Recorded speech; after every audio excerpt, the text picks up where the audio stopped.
さあ、ついに発表されました UJAM 新製品、待望のブラス音源となります、シンフォニックエレメンツブラース、こちらがついに発表発売開始となりました。こちら、日本発売を記念しまして、UJAM プロダクトオーナーの、アダム氏から、セミナーを、出演いただきましたので、こちら日本語通訳付きで本日お届けしますので、ぜひご覧ください。はい、じゃあアダムさんはじめまして、まずは日本のユージャマーにご挨拶をお願いいたします。Hello, Adam. So please say hello to Japanese UJAMers. Hello, everybody. Thank you for tuning in. And I wanted to thank everybody for being UJAM fans. はい、日本のユージャマーの皆さん、こんにちは。今回ですね、セミナーの講師を務めていただくアダムさんにお越しいただいております。ありがとうございます。じゃあ早速なんですが、新製品の、まずサウンドを聞かせてもらってもよろしいでしょうか。So yeah, let's jump right in. So can you give us a little bit of sound preview demos for your new product coming up? Absolutely. Let me just share my screen. 画面の方を共有して、音声の方ですね、お聞きいただければと思います。All right, yeah. So this is the new Symphonic Elements BRAAASS plugin that we just created. So I'll give a quick little overview of some of the sounds. はい。で、こちらが、ですね、新製品になります。BRAAASS ですね。UJAM から登場する新製品です。いくつか、ここから新製品の、機能とお見せしていきます。Okay, go ahead.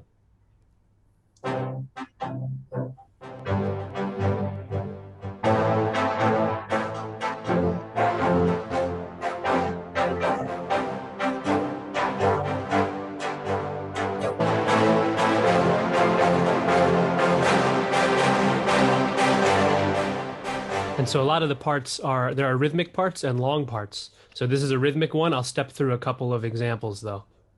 はい。今お見せしたのが、リズミカルなパートをメインにしたところですね。もう一つちょっと別のデモの方も見ていただきます。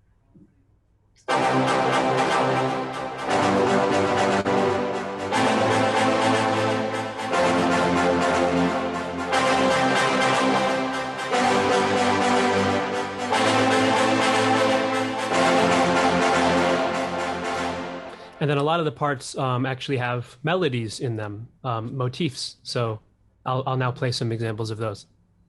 はい。ここからお見せするのが、モチーフ、メロディックなパートの方になります。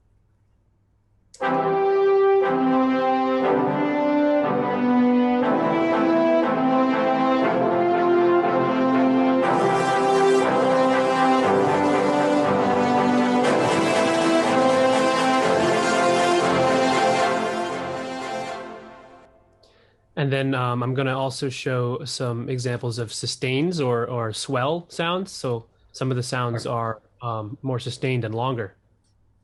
もう少し長い、サステインのかかったですね、フレーズの方もご用意してますので、お聞きください。Okay.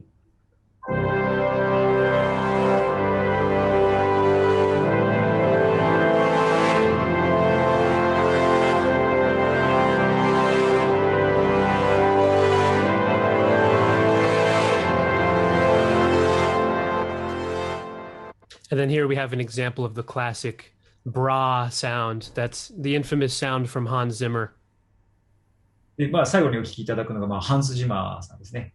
有名な映画サウンドトラックのコンポーザーの方の、シグネチャーサウンドになります。ブラーンというサウンドになります。お聞きください。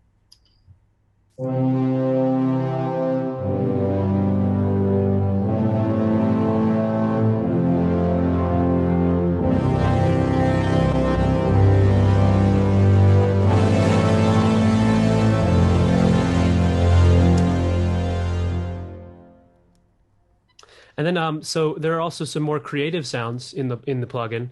So this is an example of a couple of atmospheric sounds that you can use in your productions. はい。今まではどちらかというと、スタンダード、クラシックなサウンドをちょっと聞いていただいたんですが、ここでもう少しクリエイティブなですね、アトモスフェリックなサウンドの方にも、ちょっとご注目いただければと思います。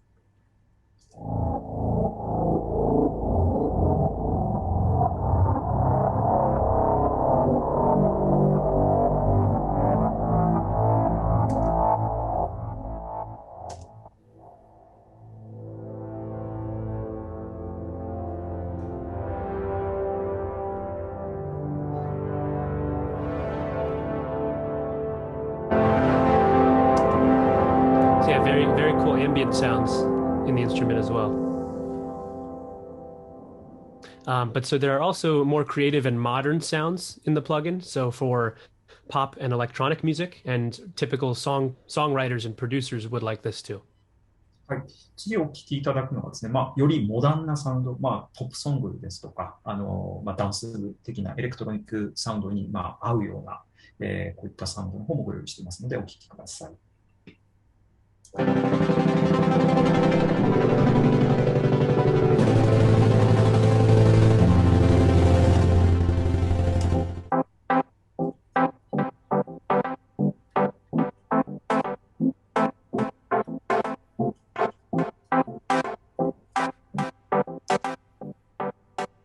So yeah, that's a quick overview, but now I want to also show an example of the instrument in the context of the series with strings and drums.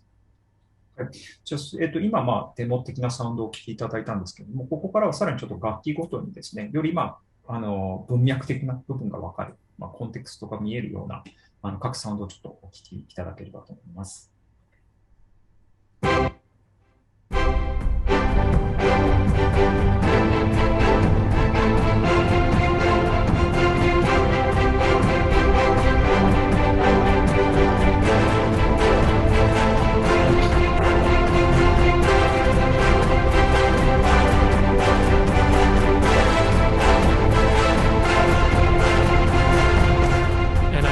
I did want to show the difference between having brass and not having brass. So now I'll show you quickly what it sounds like with strings and drums, and then when we add brass back in.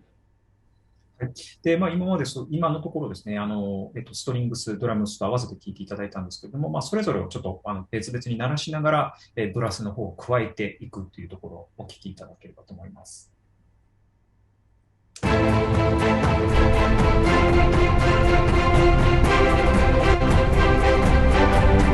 That's just strings, and now we add the brass in.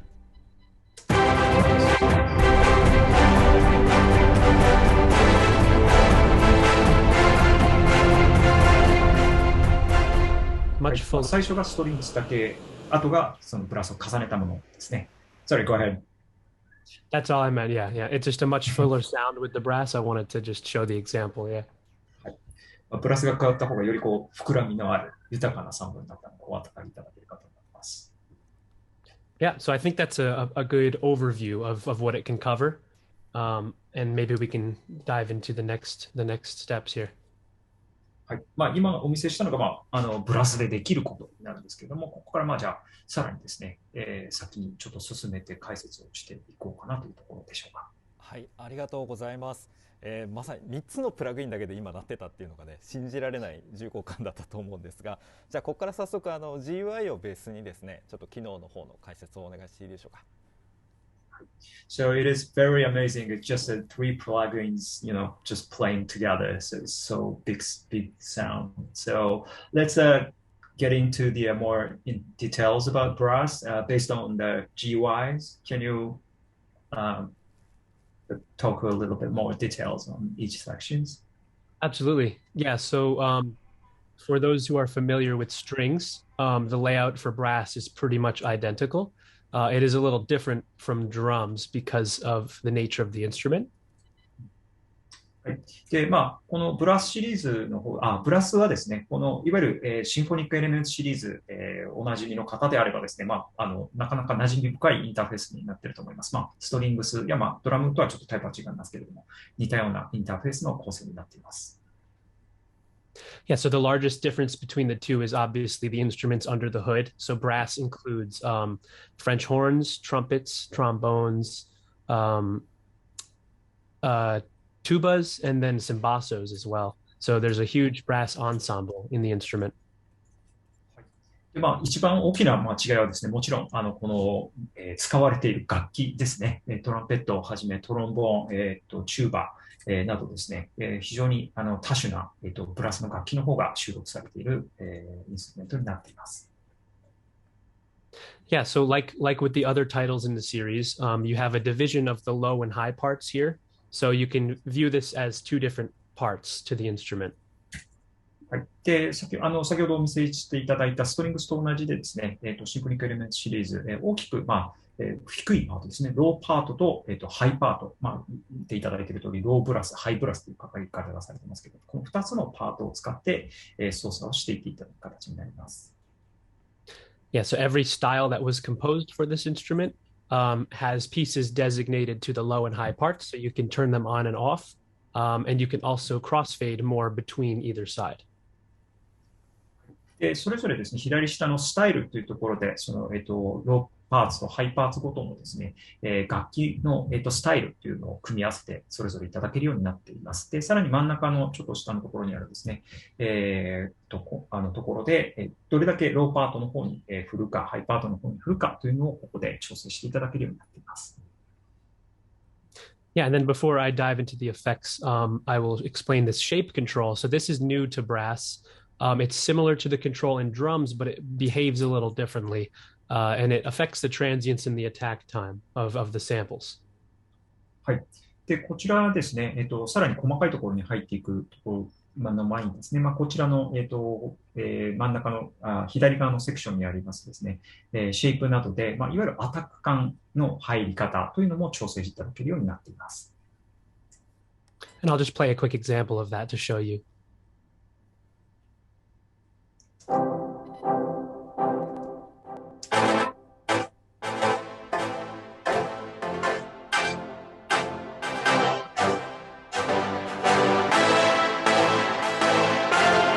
So you can hear it's very slappy and quick on the left side, and it's very long and sustained on the right side.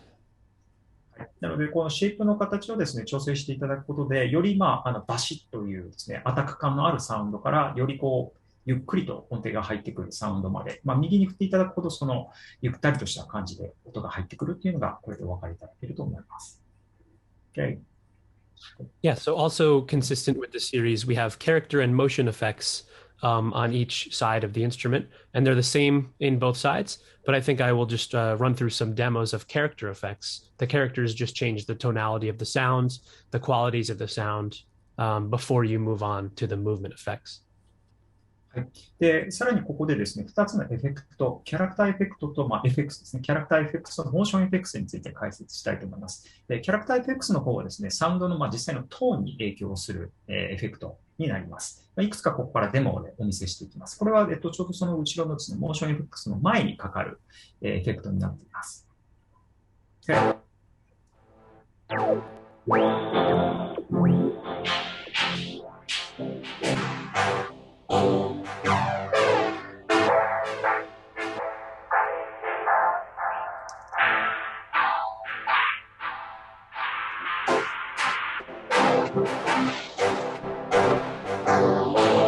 So yeah, lots of distortions, different tonal effects, vintage effects, and so on. はい。で、お聞きいただいたようにですね、非常に歪みの感のあるサウンドだったりですとか、モジュレーションにかかったようなサウンドですとか、少しヴィンテージっぽい感じのサウンドにしたりですとかっていうようなですね、多様なキャラクターをここで加えていただくことができるようになっています。Right. Yeah, the motion effects just imply a bit of rhythm, so you can make it choppy or swelling or add delays here. So I'll go through some examples of these as well. はい。モーションエフェクトはですね、文字通りですけど、モーション、動きをこのサウンドに加えるためのエフェクトになります。で、チョップっぽい感じだったりとか、リズミックな感じだったりですとか、盛り上げる、ようなですね、スウェル感のあるサウンドだったり、そういったものですね、デモをしていきますのでお聞きください。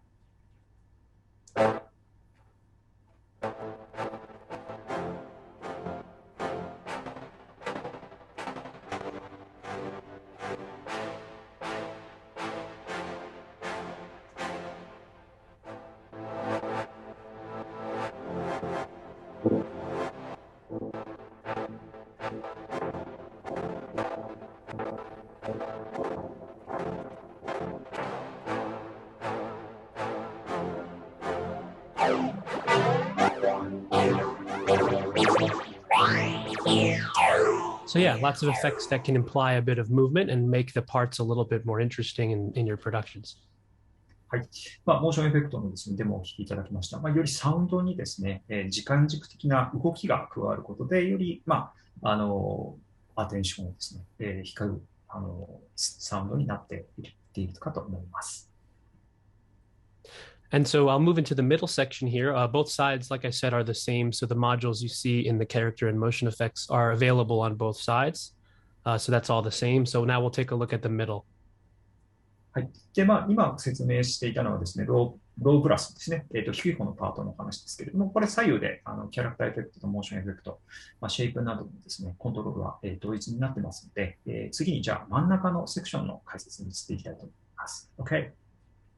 So the ambient section includes a couple of different interesting reverb modules, and they're organized in length. So the shortest decay time to longer, and then you have delays as well. So I'll run through some examples here. でまずは右側にありますですね、アンビエンスですね。こちらは、リバーブなどの空間系のことを調整する部分になります。短いディケイのものから長い、リバーブのものですね、ディレイなども含んだセクションになっています。Alright.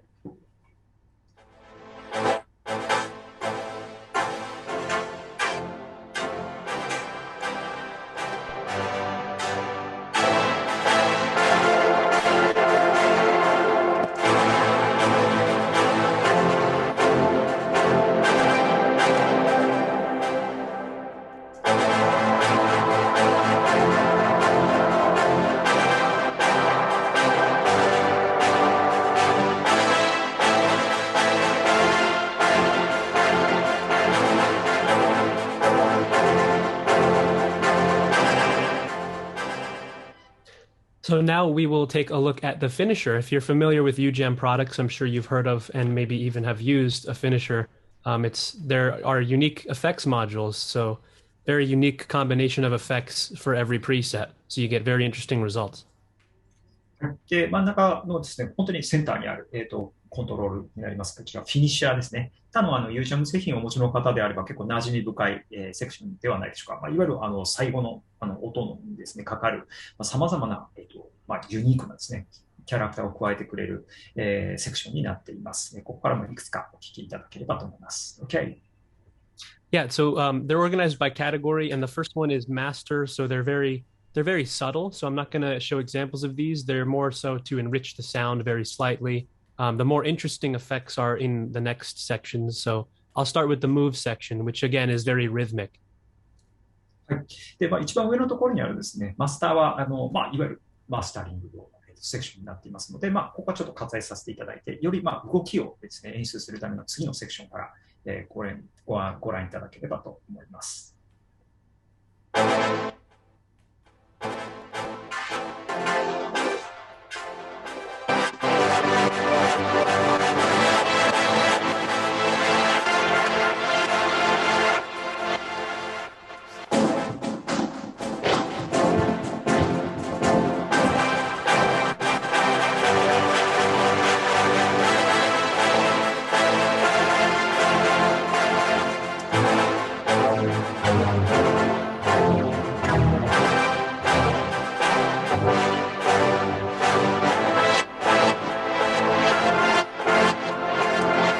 Just a quick overview. I'm not going to go through all of them, but definitely some interesting rhythmic effects in that category. So the next category is tone. So a lot of these are, again, it's kind of similar to the character effects where they affect the tone of the instrument and give it a completely different vibe. はい。今ご覧いただいたのが Move というカテゴリーの、ものだったんですけども、ご覧いただいたように様々なリズムのですね、バリエーションをご覧いただけたかと思います。次にじゃあトーンというカテゴリー。こちらは文字通り先ほどのトーン、キャラクターエフェクツのようにですね、キャラクターのある、サウンドですね、を加えていくというセクションになっています。OK。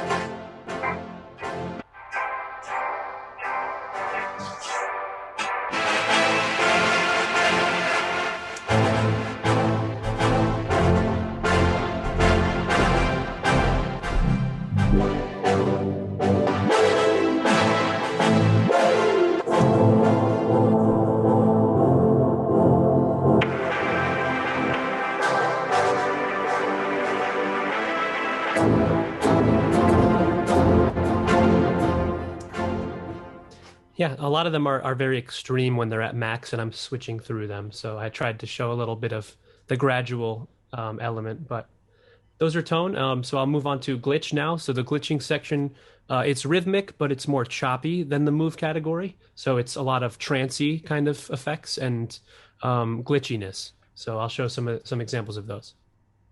トーンの方ですね、ご覧いただきました。かなり極端にかけてみた例とかですね、見ていただいたと思うんですけれども、次のセクションですね、グリッチに移っていきたいと思います。グリッチ文字通りですけれども、先ほどのムーブと、似たカテゴリーではあるんですが、こちらより、チョッキーですね、ブツブツと途切れるようなサウンド、グリッチ系のサウンドっていうやつですね、を演出することができます。お聞きください。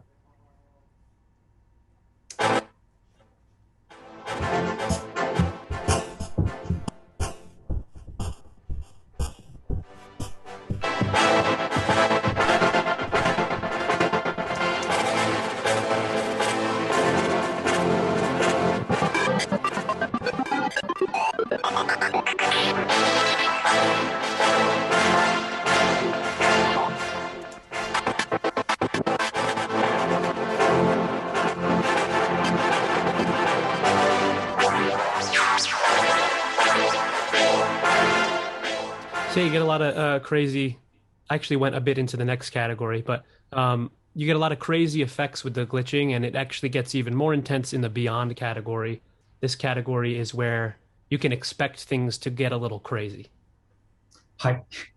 グリッチセクション、お聞きいただいたように、ちょっと過激なですね、変化をお聞きいただけたと思います。途中からちょっと次のカテゴリーに入ってしまったんですが、ここはもうさらにですね、ビヨンドというカテゴリー、こちらはもう、より、なんでしょう、実験的とも言えるような、サウンドに、変貌させてしまうような、カテゴリーになっています。お聞きください。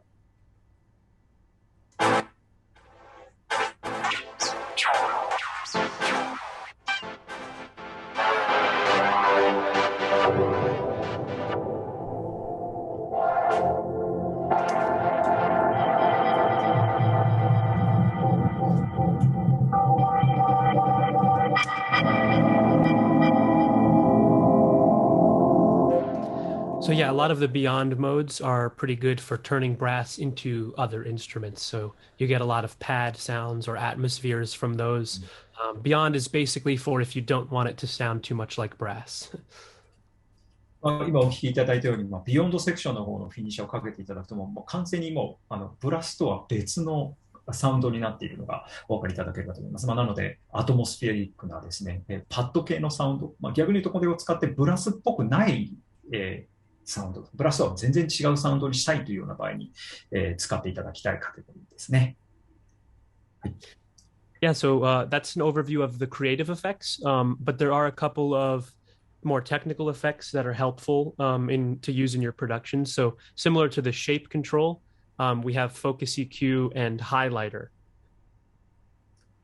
で今ご覧いただいたのはかなりクリエイティブな方のエフェクトのものになるんですけれども、より実用的なですね、エフェクトもご用意しています。一つが先ほどご紹介したシェイプの隣にあるフォーカス EQ というセクションですね。こちらの方で、さらに、ハイライターというところを使って、サウンドの方に、ブラッシュアップをかけていただくことができます。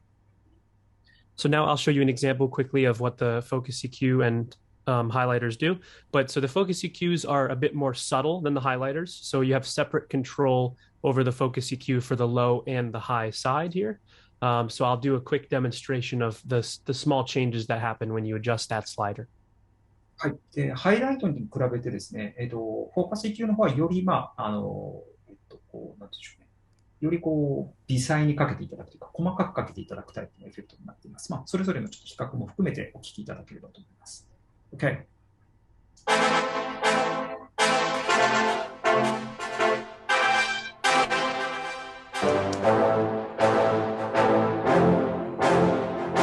So you can hear that one side is a little bit softer and darker than the other side, and the other side is a little bit brighter and more prominent.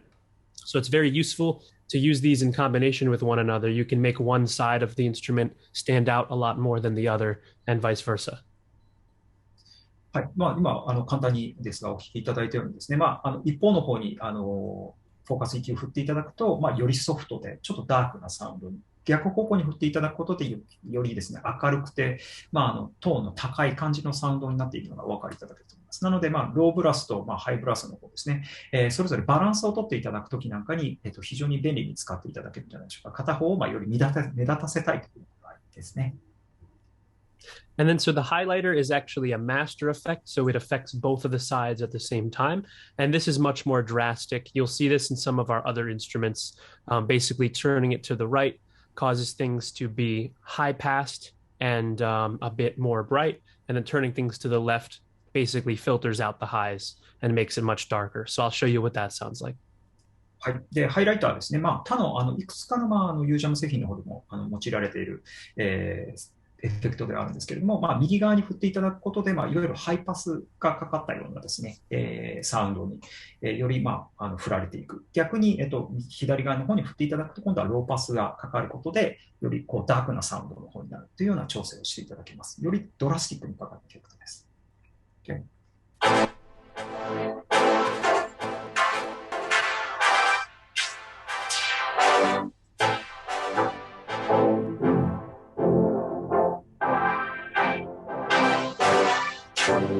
So yeah, very useful effect for mixing the brass to sound better in your production. It's also very useful for creating instrument sounds that are not so typical of brass, like pads. You can make them soft and dark and stuff like that. はい。ご覧いただいたように、ミックス全体の中でブラスを聴かせるための、一つのエフェクトとしてご利用いただけるようなものにもなっています。さらに先ほどのようにですね、よりパッドっぽいサウンド、ブラスっぽくないサウンドにしたいときなどにも活用いただけるセクションになっているんじゃないかなと思います。Yeah, so that's a pretty good overview of the effects and controls on the upper portion of the UI.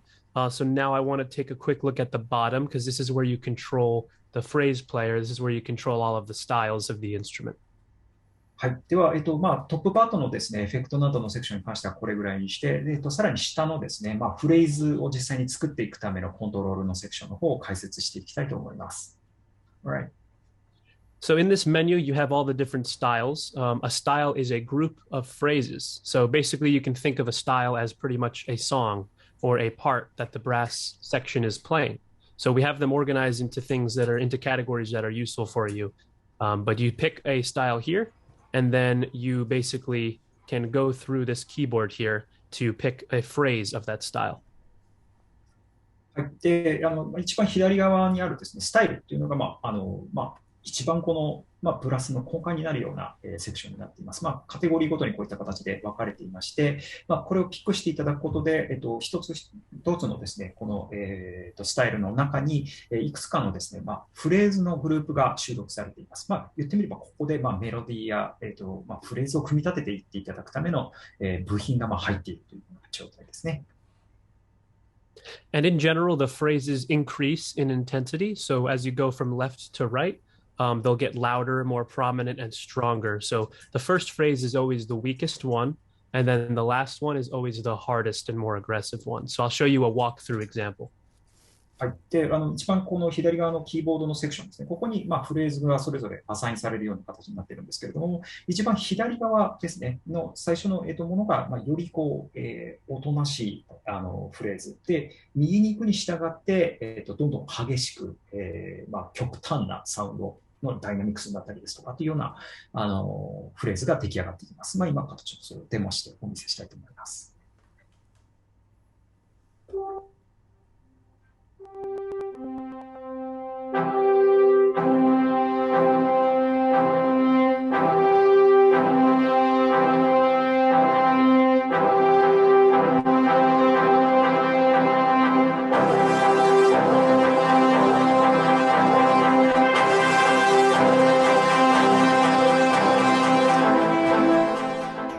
So yeah, if you look above the 6 phrase keys, you'll see a couple of different add-ins on the black keys. So the first 2 here are one-shot additions, the left one being a low chord, and the top one here, the E flat, being a high chord. So I'll play an example of those as well.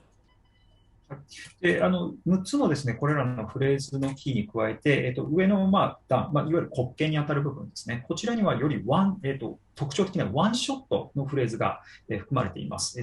今、お見せするのが、低い方のコードと高い方のコードをそれぞれですね、ワンショットで聴いていただけるようになっていますので、ちょっと、今デモしてみたいと思います。OK。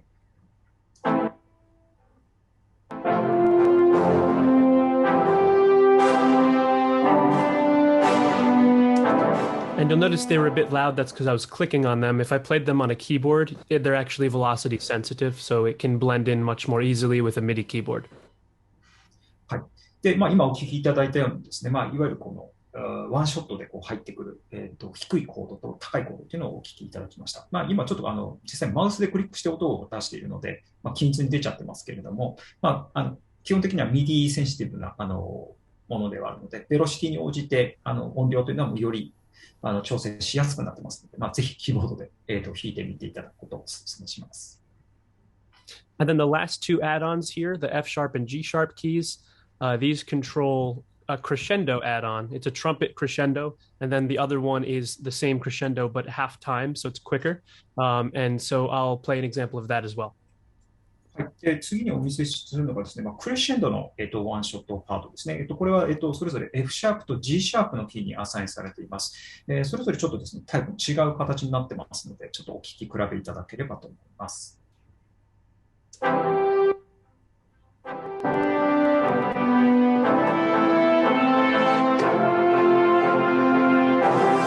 So you can hear that trumpet on the top was not part of the style. I was actually controlling it live with those addition keys.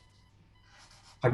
で、今お聞きいただいたようにですね、選択されたフレーズに対してクレッシェンドをこう入れることで、よりこう導入がスワッと入ってくるタイプの、なんて言うんでしょうね、ゆっくりとこう入ってくるタイプで、さらに G シャープの方はハーフタイムになってますので、より短い間隔でそれが入ってくるというようなところですね。お聞きいただけたかと思います。実際にフレーズがこれらの、G シャープ、F シャープにアサインされているわけではなくて、そのフレーズに対して効果を与えているという形です。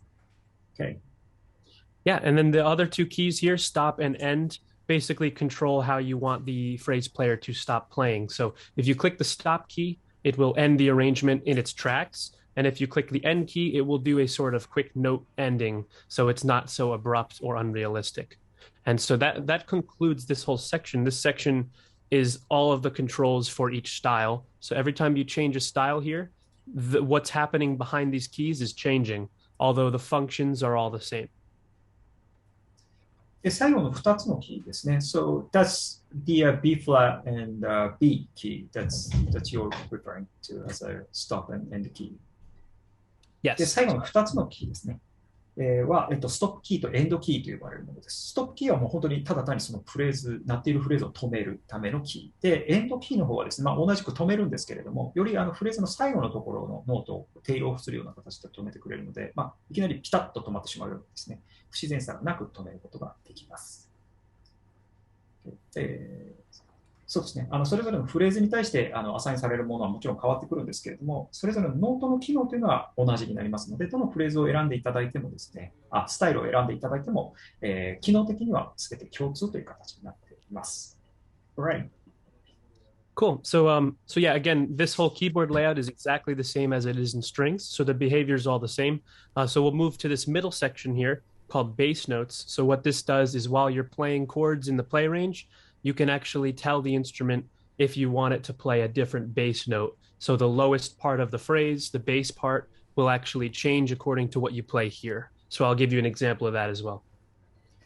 で今からお見せするのがですね、そのさらに真ん中のところですね、ベースノートとその上のプレイレンジというところです。ベースノートはですね、もちろんですけれども、そのフレーズのキーになる部分というのを、設定していただける、セクションになります。これに応じてプレイレンジのところでなる音というのを規定していくという形になります。今からそれをちょっとデモしていっていただけるので、お聞きください。OK, go ahead.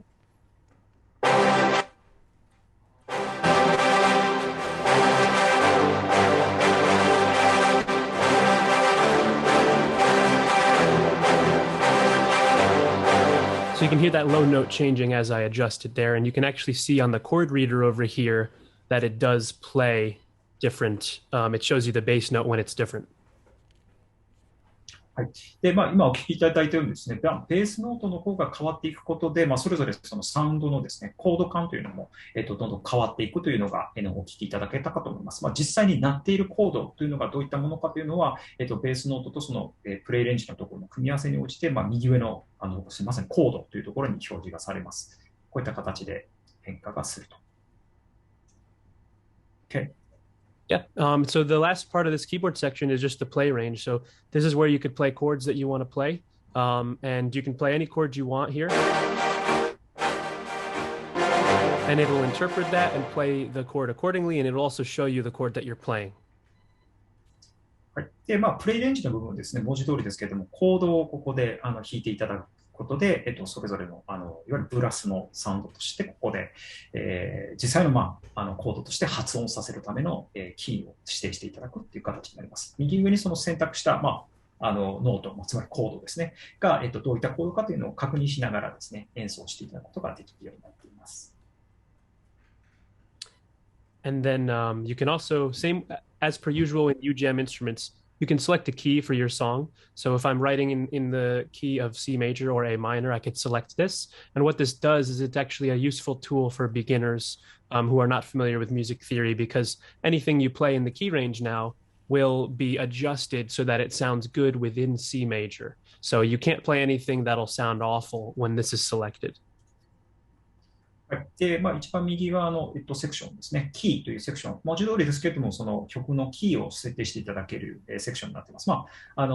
特に音楽理論に明るくない方でもですね、例えばC メジャー、A マイナーであれば共通のキーで鳴るようになってますので、コードをですね、弾いていただいたときにも、例えば全然関係ないスケールのとは関係のないキーを弾いてしまったりするということがなくなる形ですね。それぞれがそのキーに合った音でしか鳴らなくなるので、より、なんでしょうね、使いやすいといいますか、キーのレンジに沿った形で、プレイレンジを演奏していただけるようになっています。And the very last section here is the micro timing. So if you click this metronome, it opens a little sub menu to adjust the timing of the phrases. So you have parameters like swing, so you can make the part swing a bit, and then you have a speed parameter. You could play it twice as fast or half as fast. はい。で、最後のパラメータがですね、このタイミングですね。今、スライダーでちょっとお見せいただいたように、いわゆるスイングをかけていただくような、形でですね、調整をしていただいたりですとか、さらにその、スピードをですね、今、シングルタイムになっているものを、ダブルタイムもしくはハーフタイムで、フレーズを鳴らすといったようなことが、ここでタイミングを調整していただくことができるようになっています。And I'm going to show just a quick example of these controls really quick. ちょっとその、コントロールの方ちょっとデモしてみたいと思います。And actually, here's a good time to mention the latch control. The latch control is also normal for UJAM instruments. When I select this, it allows me to, it'll keep playing the chord that I select, so I don't have to keep pressing it down. So for the sake of testing, I'm going to use latch and press a chord, and you'll see that it'll keep playing. はい。ここで組み合わせとなりますけれども、ラッチの機能の方ですね。ラッチ機能の方もちょっとお見せしていただきたいと思います。他のUJAMでもインストゥルメントでも見たことある方もいるかと思うんですけれども、このラッチをオンにしていただくことで、押した、キーボードをですね、そのまま押しっぱなしの状態にしていただけるので、よりこういった形でですね、タイミングのテストをちょっとお見せするときとかにもかなり便利な機能だと思います。ぜひ活用してみてください。では、ちょっとラッチを機能を組み合わせてお見せします。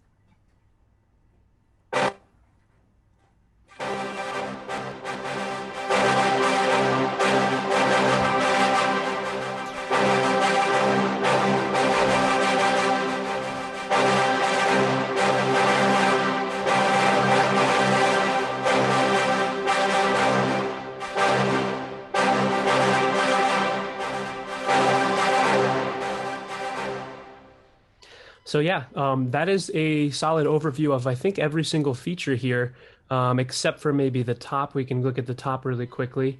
Yeah, so you have your global volume here. This is the master volume. This is the output at the top. はい。今のがですね、ほぼプラスのすべてなんですけども、ちょっと残っているところとしては、右上のセクションですね、ちょっと簡単にご説明をしていきたいと思います。一つ目がボリューム。これマスターボリュームですね。の、フェーダーになっています。Okay. And then you do have a GUI resizing feature here. So if you click this button, it'll jump to its smaller size. And if you click it again, it will get to its larger size. And you can control that same thing with the handle in the bottom right here. And you could pick a size in between if you want as well. はい。で、そのボリュームの隣にあるですね、ボタンが、いわゆるスケーリングボタンですね。画面のサイズに合わせて、GUI の方を調整していただける、ものになっています。こちらで大小、もしくは右下のですね、ハンドルを、掴んで直接ドラッグしていただくと、これを可変して表示させていただくことができるようになっています。And then this bell icon here will light up if you have a product update. So if we release an update for BRAAASS, this will show you here and you can click on it and it'll direct you to the update. はい、でさらにそのスケーリングのボタンの隣にあるのが、ベルマークのですね、アップデートを通知してくれるボタンになります。ブラスのアップデータなどがですね、リリースされたときにはここが点灯しまして、クリックしていただくとアップデータのダウンロードがそのまま行えるようになっています。And then the last icon here is the icon, the information icon. So if you click here, it'll show you an about page where you can view things such as your license key, what build number you're using. If you have to contact support, there's a button here to do that.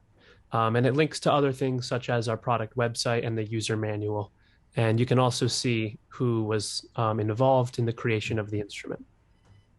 はい、で最後の、右側の I ボタンですね、クリックしていただきますと、インフォメーションの情報ウィンドウの方が開きまして、ライセンスの情報だったりですとか、サポートコンタクトや、製品情報のページだったり、ユーザーマニュアルのリンクだったりですとか、あとさらにこの制作に関わられた方のですね、情報など一覧してご覧いただけるようになっています。Right. Very cool. So yeah, I think I covered everything. The last thing though is the global presets. But these are not, I have a version that isn't the final set of presets here, but the presets will be categorized similarly to what you're seeing here. And you can go through different presets. And a preset is a snapshot of everything you see on the instrument. So it includes the styles, it includes all the effects, it includes basically everything I showed you can be saved into a preset. で最後に、お見せするのがこちらの、いわゆるグローバルプリセットのセクションですね。ちょっと今お見せしているのはですね、発売前の段階のちょっとビルドなので、これがこのままというわけでなく、おそらくちょっと変更がされる、可能性があるということです。で、今見ていただいているグローバルプリセットですね、今までお見せしてきてきたコントローラーやパラメータの設定がすべて含まれた設定になっています。先ほどのスタイルから、エフェクトからですね、フレーズの組み合わせや設定などとですね、すべてこのグローバルのプリセットの中に含まれている形になります。And BRAAASS does give you the option to save your own presets. So if you wanted to tweak an existing one, for example, and I made some changes to it, I could click the Save As button at the top here, and I could give it a name and pick a category. And once I do that, it will show in the user folder at the bottom here. もちろんこれはですね、ユーザープリセットの保存にも対応してますので、気に入ったプリセットが見つかったときに、いくつかの調整を加えて、一番上のですね、Save As ボタンをクリックしていただくと、そのプリセットに名前をつけて、カテゴリーを設定して保存していただくと。すると、グローバルプリセットの一番下のところですね、ユーザーカテゴリーの中にそれらがすべて表示されるようになっています。ぜひ活用してみてください。はい。Right. Yeah, so that's an overview of, I think, everything on the UI. So I think we can move on with our conversation. And unless I missed anything and you guys had any questions about something on the UI. では、今以上がですね、ほぼほぼ見ていただけるブラスの設定項目等のすべてになっています。ありがとうございます。もう完璧な紹介ありがとうございました。大体ですね、すべての機能や特徴が、お客様もみんな掴んでいただいたと思います。じゃあですね、ちょっといくつかご質問を、今回収録セミナーなどでさせていただきたいんですが、まず最初にこれシンフォニックエレメンツシリーズ共通なんですけど、このブラースという A が3つ入った名前の由来をお聞きしてもいいですか？ Okay, so yeah, your product presentation is perfect. We covered almost everything on the interfaces, and the one question comes up. He posed here is that it's common in all the Symphonic Elements series, but there's 3 A's in the BRAAAS. and like strings. Why this three A's? What's the behind this? Oh, I apologize, I was muted. yeah, right. Yeah, so the short answer is that Strings was the first title in the series, and we decided to use the four I's because it represented the strings on the instrument, so the four strings on the instruments. And the reason we did that was that, for one thing, it was cool. It was a cool decision to reference the actual instrument, but also it gives the instrument a creative vibe to it. So we don't want users to take these instruments too seriously. They do have amazing sounds, but this little gesture here makes it a little bit more inviting and more playful. まあ、一つはですね、このストリングスというですね、一番最初にシンフォニックエレメントシリーズでリリースさせていただいた製品にも、まあ、4つですね、4つ愛が入っているのは、まあ、一つにはですね、実際にその弦楽器の、弦の数が 4本というところを、そのまま、なんていうんでしょう、表現するために、この4つの愛というのを含めさせていただいたというのが一つ。で、まあ、もう一つがさらに、まあ、見た目にもちょっとかっこいいんじゃないかっていう、単なるストリングスとするよりもかっこよく見えるんじゃないか。で、さらにもう一つは、よりちょっとクリエイティブでフレンドリーなちょっと空気感というのを製品に持たせたかった。そんなにこう、シリアスに構えて取り組まなくても、気軽に使っていただけるんだよというところを込めてですね、このストリングスというのを、当てはめたというのが一つ理由にあります。これがまあ最初にこの複数の、母音を使うということになったですね、アイデアの源ですね。OK。And if you look at drums, you'll notice it's just a single U. And that's the reason we did that is because we couldn't find a clear reason to include multiple U's. And the most important thing is that we reference the instrument in some visual way. And you can see that the U in drums actually looks like a big kettle drum. So that was the reference in drums, and that's the reason why that is a single letter. で、まあ、対してドラムはですね、まあ、U がいくつもあるわけではなくて、どちらかといえばこうストレートドラムスと書いてあるだけなんですけども、これも、まあ、やっぱりちょっとストリングスとはタイプが違う楽器だったというのと、もう一つが、この、そうですね、U の部分見ていただくと、これがよりちょっとこう、キャトルドラムですね、に近い形に、のシェイプにしたことで、まあ、よりこうドラムという楽器を表すのに、適しているんじゃないかということで、ドラムスはこういった形のロゴになっています。And so when you look at brass, the decision to have three A's was made for a couple of reasons. The first being that a single A was not conveying the power that I wanted it to. So having a single horn didn't really feel strong enough, and the word felt way too short on the UI. So we actually were able to create the appearance of a section of horns, a couple of trombones here, with multiple A's, and it actually makes it feel much more powerful. And the other reason that we did the three A's is, like I mentioned before, this infamous Brahm sound that was introduced by Hans Zimmer. People actually spell it with three A's. So I thought it was quite the perfect opportunity for us to make a reference to that, not to mention the instrument does use Hans Zimmer's real sounds. So. まあ、ブラスの場合はですね、まあやっぱりまあ同じような理由でですね、この A を重ねて使うっていうアイデアが最初にあったそうなんですけれども、まあ、やっぱりちょっと一つの A だけではなくて、複数の A があることで、なんとなくこれ見ていただくと分かるんですけど、ちょっとトロンボーンっぽいような、3つ並んだトロンボーンのようにも見えるデザインっていうのがまあ一つあって、で、さらに、まあ、先ほどもちょっとお話で触れさせていただいたんですけども、カテゴリーの中にですね、ハンス・ジマーさんが、まあ、いわゆるシグネチャーにされているサウンドですね、サントラなんかで本当によく聞くことが多いと思うんですけども、特徴的なブラスサウンドのことを、皆さん結構業界筋ではですね、ブラームと呼んでいるんですね。で、ブラームのですね、ブラームの綴りが、まあ、同じように、ただの BRAM ではなくてですね、この A の部分をやっぱり伸ばして、やっぱりこの特徴的なサウンドというのを皆さん表すことが多くて、それともかけているのがこのブラスの A が3つあるという理由になっています。ありがとうございます。そうですね、この製品の名前の由来初めて知りました。ありがとうございます。これは今後紹介の時もぜひ使わせていただきたいと思います。そして、これもですねおそらくブラスも一緒だと思うんですが、シンフォニックエレメントシリーズはミディのドラッグ&ドロップが、おそらくできないと思うんですが、こちらの理由も改めてちょっと解説いただいてよろしいでしょうか。はい、So, there's a Symphonic Elements series. It's like a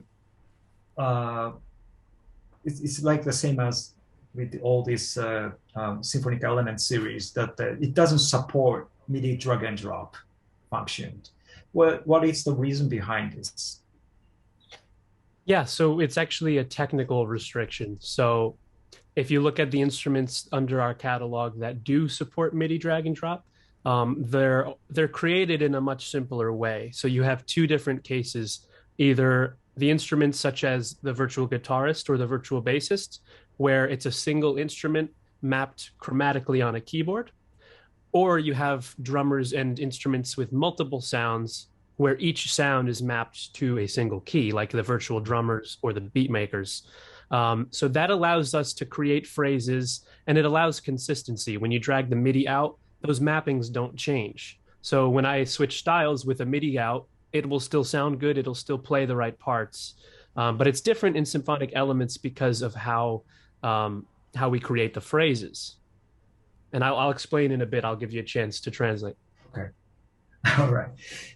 一つがですね、今回シンフォニックシリーズ、全般がですね、ミディドラッグ&ドロップっていうのをサポートしていないという理由。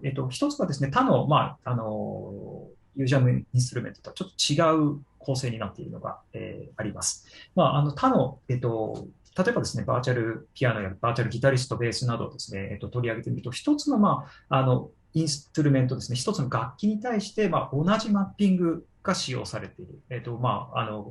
半音ごとに並んだですね、クロマティックな形でですね、サウンドがレイアウトされている。もしくは、ビートメーカーのようにですね、複数の、楽器をそれぞれのキーに対して一つずつ割り当てているというのが、どちらかのタイプが今までの UJAM 製品の、主流の部分だったんですけれども、シンフォニックエレメントというのはですね、これとは全くちょっと違う形でマッピングがされているというのがその理由の一つにあります。もうちょっと詳しく聞いてみようと思います。Okay, go ahead. Yeah, so when we create the symphonic elements titles, each title has such a large instrument section in it. So BRAAASS has 6 different instruments, all of which have different articulations, different strengths and weaknesses. And so when we make the phrases, the styles rather, for these series, there's a much bigger depth of possible sounds.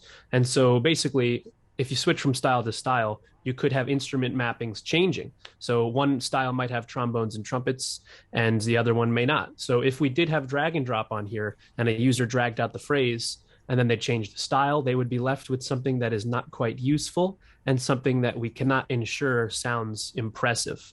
And to us, that was not more beneficial than the huge, massive cinematic sound that we're able to offer the user. So that is the cost of such a successful sound, but we definitely think it's worth it, and our users seem to as well. はい、ありがとうございます。Thank you. で、一つですね、先ほど言った、二つ主流にある他のですね、UJAM のインストゥルメントのシリーズと違って、このシンフォニックエレメンツのシリーズにはですね、異なる楽器の組み合わせで異なるフレーズというのが、収録されているというのが、その一番大きな理由になってくるということだそうです。特に例えばこのブラス一つ取り上げてもですね、6つの楽器、ですね、金管楽器の方を組み合わせていただいたものを、さらに異なるアーティキュレーションやフレーズというのを、それぞれの、スタイルの中に含んでいる形になるので、一つのスタイルでは、トロンボーン3つとトランペット3つみたいな組み合わせ。でも他の、スタイルでは全く違う組み合わせで楽器が使われている。なので、これらのその組み合わせをですね、が変わってしまうことで、ミディのドラッグ&ドロップなどを使った場合に、そのなんでしょうね、サウンドやフレーズのクオリティ、もしくは全く違うサウンドになってしまっていくというところ、いいサウンドというのをちょっと担保できないというところがあったので、このミディのドラッグ&ドロップによる機能というのは、このシリーズでは割愛されているという形だそうです。その分逆に言うと、自由度が非常に上がる形にはなるので、サウンドとして非常に、映画向き、シネマティックなですね、サウンドの方により、特化した形でですね、こういったサウンドの方をご提供できるようになっていると思います。ありがとうございます。これでですね、シンフォニックエレメンツシリーズはストリングス、ブラス、そして、シンフォニックパーカッションのドラムスということで、3つが揃ったわけなんですが、今後このシリーズがどのような方向に発展していくのか、もし言える範囲で教えていただいてもよろしいでしょうか。Okay, so Adam, now we have three complete sets of symphonic sounds, like strings, drums, and brass. And now, what is the direction you see for this symphonic element series? What's the development for this series in the future? Yeah, so it's tough to say exactly. We've considered a few ideas, but nothing has seemed quite as obvious as these three. So we do believe that at least with these three, our users have a very easy way to get a very full symphonic sound. So now that these three are made, the other ideas come second to these because these are definitely the heavy hitters. We've considered other things, like choirs or different percussions instead of just what was in drums. But we haven't exactly figured it out yet, and so we can't make any promises. But the one thing I do know is that we will continue to work with Boris because Boris Salcho is the one who composed all of these pieces. So whatever instruments we do offer in the future, I can ensure that they'll be consistent and just as amazing and very compatible with the other titles because we'll have Boris on board again. Thank you. もちろんですね、まさにこれリリースしたばかりではあるので、今からすぐにこのシリーズのですね、次の方向性っていうのは、もちろん社内ではいろいろとディスカッションが進められてはいるんですけども、決まった何かの製品っていうのは今のところまだ念頭において開発が進んでいるというわけではないですと。ただこの3つに関しては非常に大きなメインになるシネマティックサウンドの中ではかなりメインになるものが3つこれで揃ったという形になるので、例えばここからコーラス系のですね、コーラル、クワイアですね、クワイア系の音を例えば加えていくとか、何かこれに対して加わっていくタイプの製品というのが増えていくんじゃないかなと自分的には予想していますということです。ただこのメインのですね、クリエイターの方の一人でありますボリス・サルチョさんですね。彼がですね、引き続きこのシリーズというのは全般的に監修開発に加わってくれるということなので、このサウンドのですね、クオリティというのは常に担保させていただけることは確実であるというところだそうでございます。はい。ありがとうございます。じゃあ最後にですね、アダムさんが担当された製品で、今年リリースされたバーチャルピアニストのボーグですね、こちら日本国内では UJAM 新製品の中でもかなり記録的なヒットとなりました。このバーチャルピアニストのシリーズだったり、今後アダムさんの担当範疇で何か企画されている商品など方向性、もしくは今後やってみたいこととかそういったことがあったら最後に教えていただいてもよろしいでしょうか。Okay, so Adam, virtual piano, the Vogue is as you know, it's a record-breaking hit in Japan among all these UJAM products, and it's the one you really got into development. And for that matter, do you have any products in mind, plan you would like to go with in the future? Yeah, so I am, as a product owner, I am constantly assigned to different projects. Virtual Pianist was a brand new series for UJAM. So that was very fun to be involved in that because we had such a great team, a very intelligent team of guys working on it. So I'm glad that that was such a successful product. And we do have future titles in that series now that we're working on expanding upon. So we're not just going to leave the user with a pop grand pianist. We're going to expand the horizons a bit there. And otherwise, I am also working on, I think, 2 other series that are new to UJAM. So 2 other brand new series we're working on. We're really working on expanding our product portfolio to reach outside of the box a little bit, to be a little more creative, to attract more users. So we do have 2 new series that I'm working on, and I'm also working on the virtual drummer series, the finisher series, and the symphonic elements series. So there's a lot on the horizon, absolutely. And you can expect more from those series. Okay, thank you. Wow, that's a lot of project you have. ですね、今お聞きしたところで言うとですね、特にこのバーチャルピアニストっていうっていうのも、UJAMが手掛けた中でも、全く新しいシリーズの一つだったということもあって、素晴らしいチーム、もう非常にインテリジェントなチームとともにですね、開発できてきたことというのは非常に嬉しく思っています。もちろんこれがヒットになってくれたというのが一番、自分の中でも嬉しく思っているところですと。で、さらにここ、バーチャルピアニストシリーズはですね、ここでとどまるわけではなく、ポップピアノだけでなく、これ以外の、タイトルに関してもですね、現在、開発が再開されているということだそうです。でさらにですね、2つ、全くまた別のですね、シリーズも今企画が進んでいまして、もうこれは本当に全く新しい、今までUJAMになかった製品カテゴリーの製品になってくるんじゃないかなというところで、これの開発も現在進められているということです。で、さらに他にもですね、バーチャルドラムシリーズの、中の新しい製品だったりですとか、フィニッシャー系のですね、シリーズの製品だったりですとか、さらに今後ですね、よりクリエイティブに皆さんに使っていただけるような製品というのに、携わっていますので、今後ともぜひご期待くださいということだそうです。ありがとうございます。今後のUJAM製品にもね、期待が膨らむばかりですが、今日からですね、UJAM実はブラックフライデーが、まさにこのセミナーの15分前に、公開されておりますので、UJAM製品に興味をお持ちいただいた方はぜひこの後ブラックフライデー会場の方もチェックいただければと思います。それでは、本日完璧な新製品の解説いただきましたアダムさんに、皆さん画面の向こうから大きな拍手をお願いします。アダムさん、ありがとうございました。Thank you so much, Adam. That was a great presentation. Yeah, thank you for having me. All right. Thank you. Thank you so much. それでは皆さん、ブラックフライデー会場の方でお会いしましょう。今日はありがとうございました。ありがとうございました。Thank you, Adam. Yeah, thank you.